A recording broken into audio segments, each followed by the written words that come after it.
Oke, baiklah. Terima kasih atas waktunya.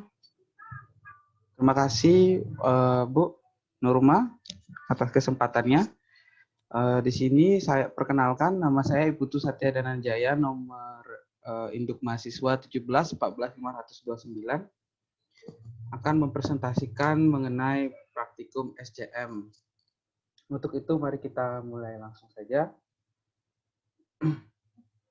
Nah, di sini di kedua judul saya mengambil di perusahaan fuel terminal Keruang Raya yang tepatnya berada di Aceh, yang merupakan bagian dari PT Pertamina Marketing Operation Region MOR 1, terletak di Provinsi Banda Aceh, Kecamatan Keruang Raya, Jalan Meungan Sahmon.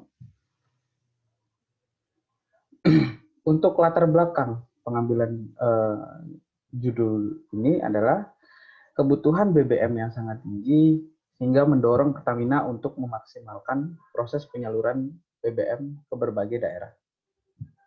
Hal ini dapat tercapai jika Pertamina mampu untuk mengelola SCM di dalam, baik itu dalam proses penerimaannya maupun proses penyaluran ke konsumen. Nah, ini untuk judul saya yang pertama, yaitu adalah proses penerimaan BBM di TBBM Keruang Raya. Untuk penerimaan sendiri merupakan proses penerimaan BBM yang dilakukan di Keruang Raya dengan tujuan untuk menjaga ketahanan stok itu sendiri. TBBM Keruang Raya menerima suplai bahan bakar minyak melalui TBBM Tanjung Uban, TBBM Teluk Kabung, RU2 Dumai, RU4 Balongan menggunakan kapal tanker. Sedangkan dari TBBM Sambu menggunakan moda mobil tangki. Untuk sarana penerimaan sendiri di Keruang Raya terdapat CBM atau Conventional Buoy Mooring dengan kapasitas 6.500 DWT dan ada pipa dengan panjang pipa penerimaan kurang lebih 3 km dari CBM hingga manifold dengan diameter 16 inch, yaitu dengan kemampuan flow rate 700 sampai 800 KL per jam.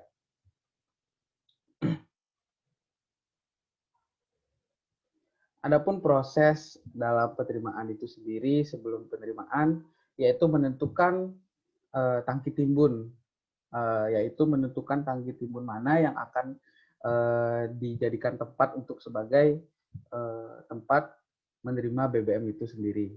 Lalu mengukur alage atau ruang kosong. Jadi kita bisa memperkirakan berapa kebutuhan BBM yang akan ditransfer dari kapal tangki untuk dilakukannya penerimaan. Lalu memeriksa jalur, mengecek jalur-jalur pipa dengan cara membuka sistem penutup valve-nya, lalu berkoordinasi dengan pihak penerimaan di TBBM agar tidak terjadi miskomunikasi sehingga perlunya berkoordinasi. Lalu selama proses penerimaan dari masing-masing pihak, dari pihak TBBM dan pihak kapal juga dalam melakukan penerimaan harus menginformasikan flow rate-nya itu berapa. Lalu memastikan tidak ada kebocoran di sepanjang pipa penerimaan. Lalu mencatat data pemompaan. Untuk selanjutnya setelah penerimaan dilakukannya penyetopan pemompaan, lalu menutup manifold atau valve yang ada di sepanjang jalur, lalu menunggu tekanan agar kembali normal. Dan yang terakhir yang dilakukan setelah penerimaan adalah menghitung jumlah minyak yang sudah dipompa dan dibandingkan dengan kesepakatan. Oke, itu untuk bab 1 saya, lalu untuk makalah 1 saya, lalu untuk makalah kedua yaitu analisis kebutuhan mobil tangki pada proses penyaluran BBM di Keruang Raya. Saya menggunakan metode cluster. Metode cluster ini banyak digunakan dan data-data yang diperlukan untuk menggunakan metode cluster adalah data SPBU, lalu jarak pulang dan pergi ini satuannya kilometer, Lalu ada DOT atau Daily Object Throughput, total throughput harian. Lalu ada jarak proporsionalnya yang sudah ditentukan oleh TBBM sendiri. Yang terakhir adalah kapasitas mobil tangki itu sendiri. Untuk perhitungan kebutuhan mobil tangki menggunakan metode cluster, saya menggunakan rumus yang ada di layar, yaitu perkiraan kebutuhan mobil tangki sama dengan jarak proporsional per cluster dikali DOT-nya dibagi dengan total kapasitas mobil tangki dikali dengan target jarak tempuh mobil tangki berdasarkan KPI. Nah, ini pembahasannya. Untuk perhitungan klaster pertama, ini dari wilayah SPBU wilayah Banda Aceh, terdapat 12 SPBU.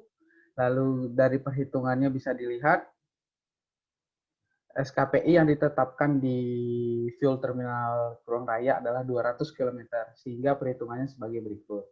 Mobil tangki sama dengan 65,86 ini didapat dari jarak rata-rata jarak proporsionalnya dikali DOT-nya 330,9 dibagi 21,33 dikali 200 itu sama dengan 5,11. Lalu di sini ada MT dikali rata-rata kapasitas MT itu 5,21 dikali 21,33 sama dengan 108,9963. Ini akan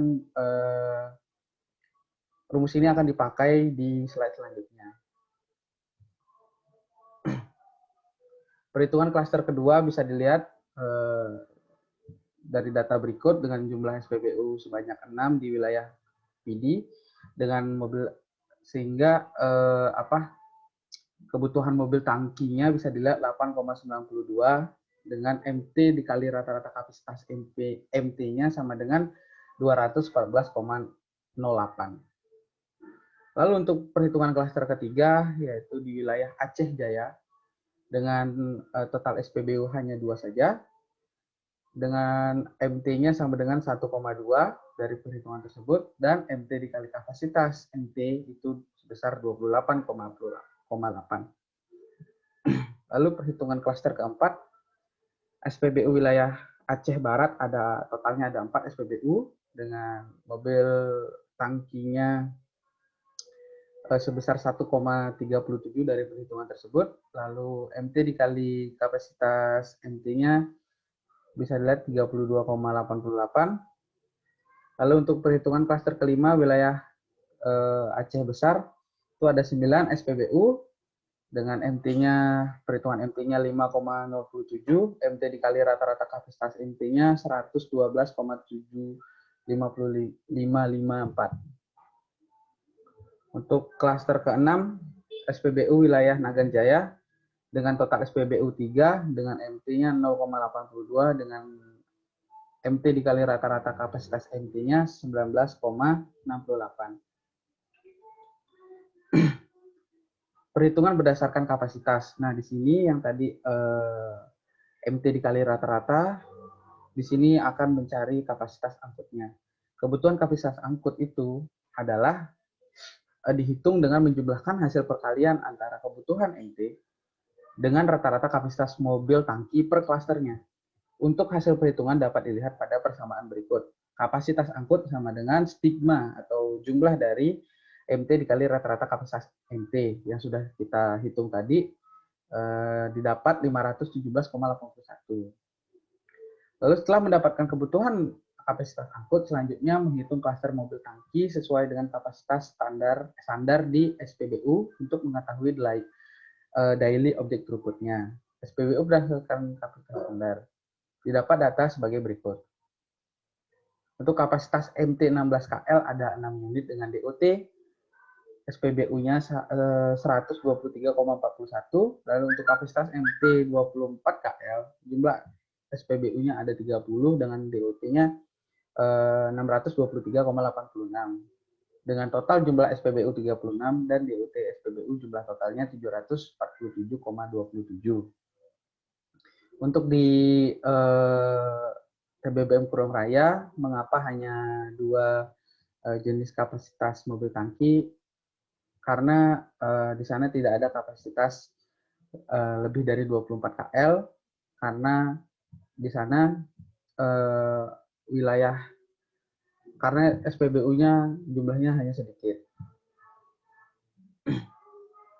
Nah, setelah mendapatkan kebutuhan kapasitas angkut berikutnya adalah menghitung jumlah mobil tangki dengan kapasitas masing-masing 16 KL dan 24 KL dengan rumus sebagai berikut. Kebutuhan mobil tangki sama dengan throughput SPBU dengan kapasitas standar tertentu dikali dengan kapasitas angkut dibagi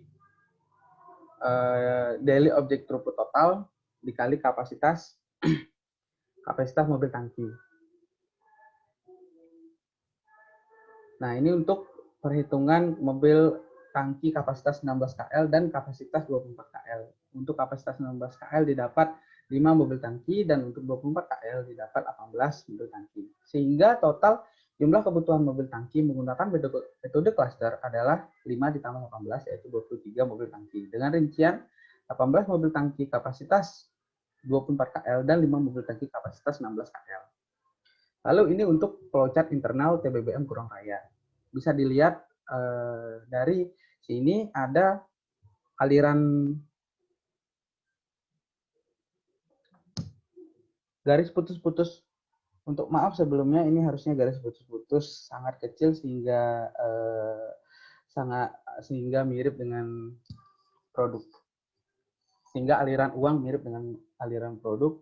Di sini harusnya aliran uang itu dari konsumen SPBU terlihat agak titik sangat kecil di sini, konsumen SPBU, lalu ke bank, lalu dari bank ke sales service, lalu dari sales service langsung ke mall. Itu untuk aliran uang.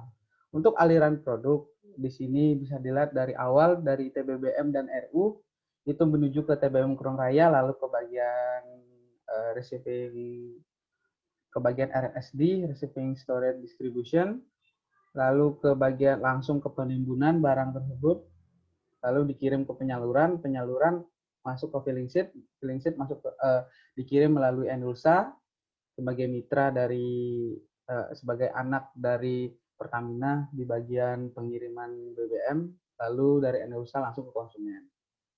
Untuk aliran produk, sehingga sedangkan dari informasi sendiri dari TBBM dan RU ada aliran informasi dua arah atau bolak-balik dengan TBBM Kurang Raya. Lalu dari TBBM ada aliran informasi juga dengan RSD, dari RSD dengan penyaluran, begitu pula dengan penyaluran filling sheet dan Endulsa. Oke, baik, bisa dilihat begini flowchart internal TBBM Kurang Raya.